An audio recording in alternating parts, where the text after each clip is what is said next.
There is a specific frequency that makes your stomach drop. It's the sound of tempered glass crunching under the sole of your shoe. I'm standing in a parking lot in Holiday, Utah. It's dark. My wife and I have just walked out of a movie. I think it was a Marvel movie or something that was mindless. We're walking back to the car discussing our theories about the movie, and 20 feet away, I see it. The shimmer on the asphalt, the dark hole where the rear passenger window used to be. Now, usually, this is the moment where you get mad. You go through the mental checklist, insurance deductibles, scheduling the repair, finding a vacuum that can actually get glass out of the back seat. But I didn't feel anger. I felt a cold, hard knot of absolute terror. They took my backpack.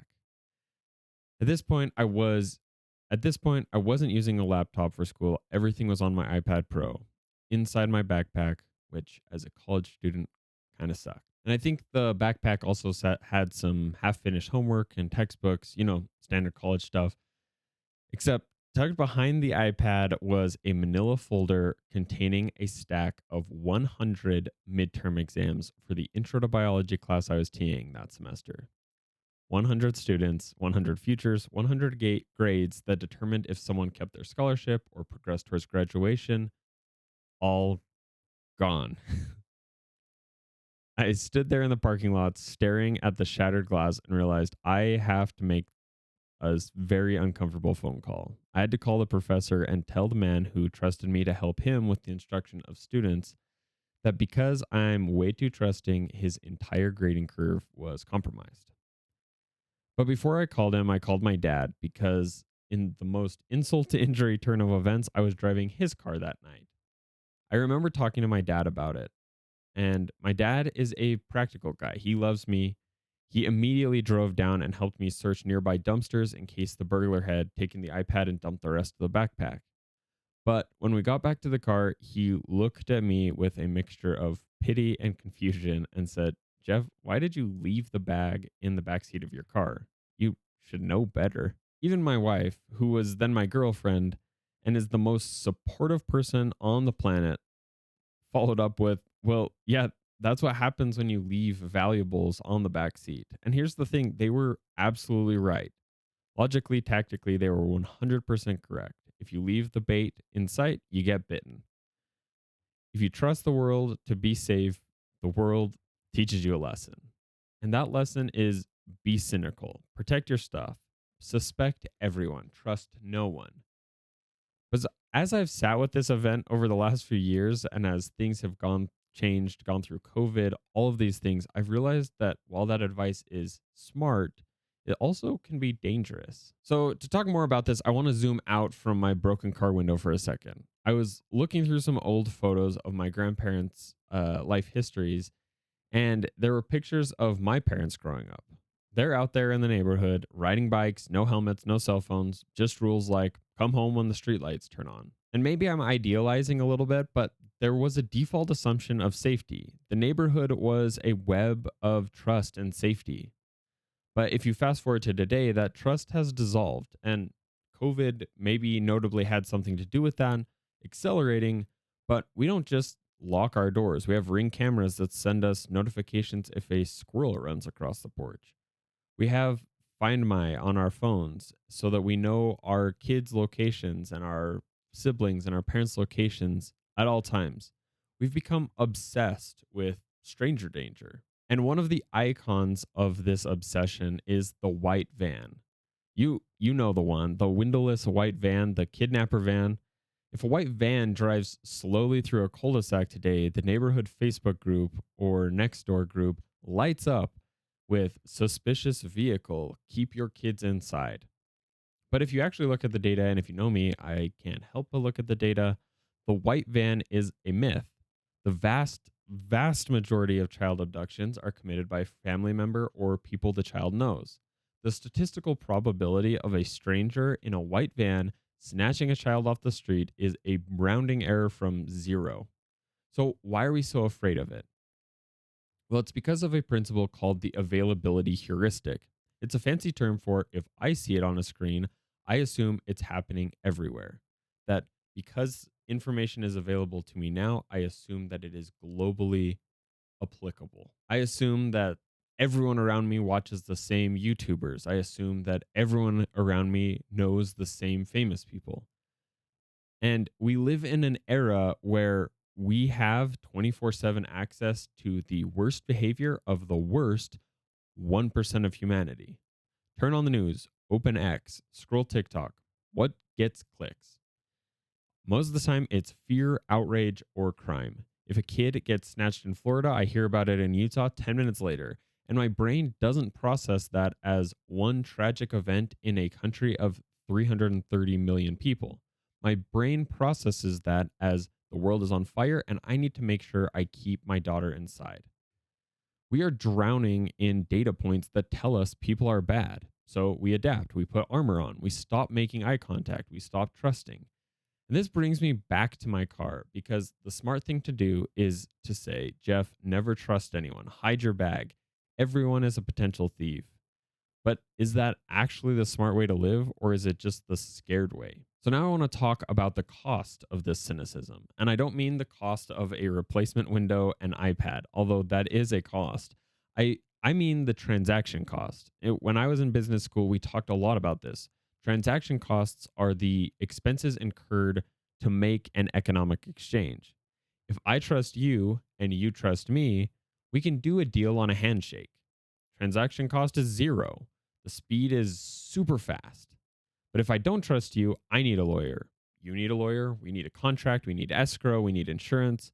The transaction cost goes through the roof. And I think we're paying a massive cynicism tax on our daily lives. Malcolm Gladwell wrote a book called Talking to Strangers that I listened to with my dad on a 6-hour drive to Las Vegas, and it completely changed how I viewed that cynicism tax. He talks about the concept of default to truth. He argues that human beings are evolutionarily hardwired to believe each other, and we have to be. Think about your day to day. If you drove at all, you drove through a green light. You trusted that the stranger at the cross street would stop at the red light. If you didn't trust them, you'd have to stop at every green light just to check. Traffic would cease to exist. There's be no laws. If you bought food today, you trusted that the person who prepared it didn't poison it. If you put money in a bank, you trust that the bank won't steal it. Although, depending on your definitions of steal, that may be up for a debate. Society only functions because we default to truth. But here's the problem. Because we default to truth, we are occasionally going to be deceived. Gladwell argues that being deceived isn't a sign of stupidity, it's a sign that you are a functioning member of society. If you organize your life to never be duped, if you want to be 100% safe from the white van or a thief, you have to disconnect completely from humanity. You have to treat everyone like a predator, and that is a miserable, lonely way to live. Now, I want to be clear, I'm not advocating for stupidity. I don't leave my laptop in the backseat of my car anymore. And that's just logistics. That's just removing the temptation.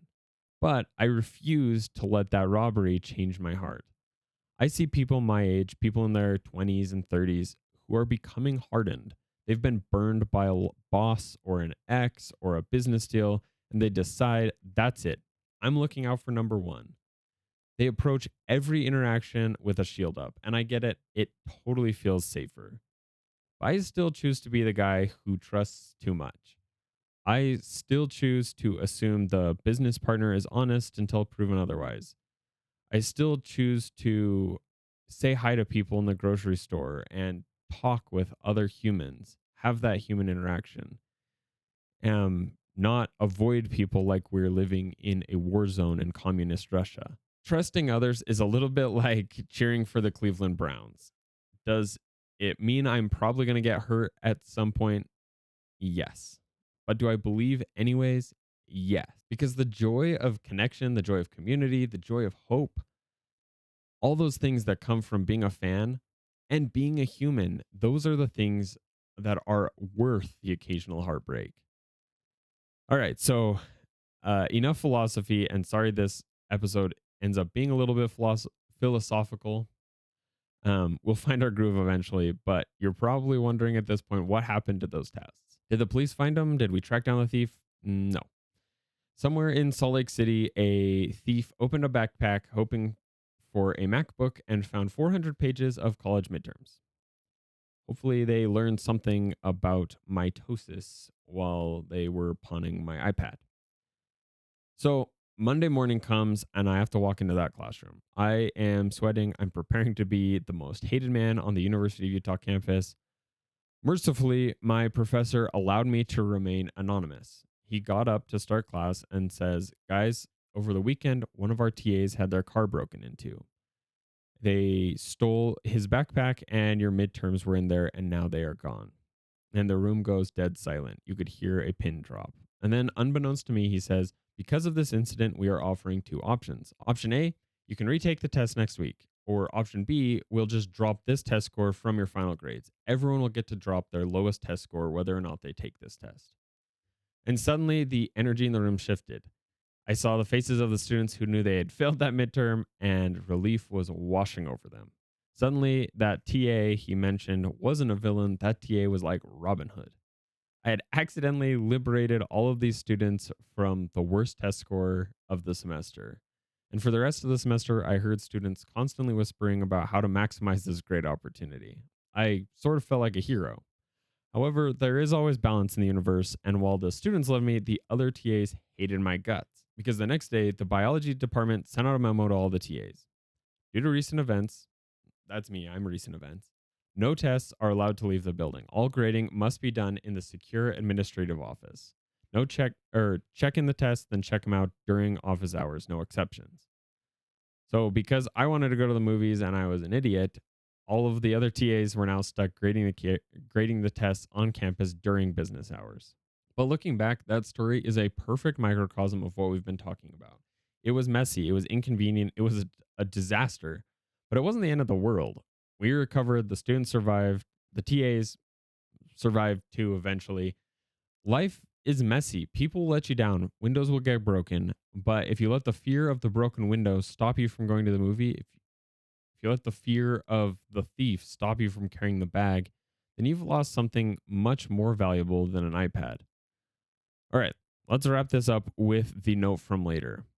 You have access to a device in your pocket that will tell you 24 hours a day that the world is a scary place. It will tell you that people are dangerous, that everyone is lying, and that you should just stay inside.